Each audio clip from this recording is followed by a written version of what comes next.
Alright, here we are with the Glock 19 Gen 4 with the new beaver tail right here. We got some cheap ass Tula ammo in it, and test it out here.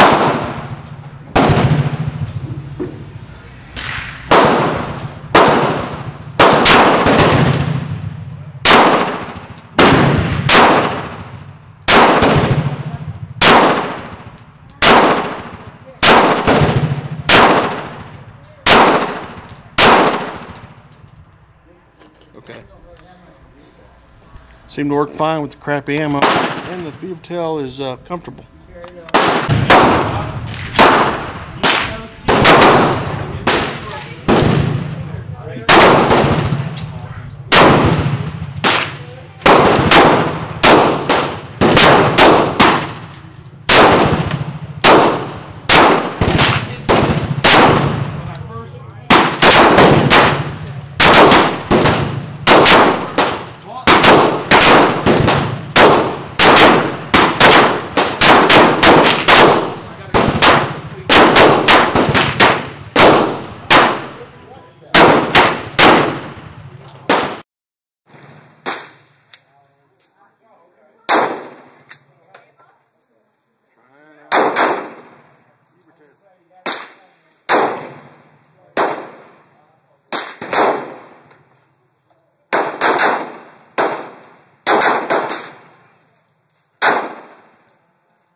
I think we got it.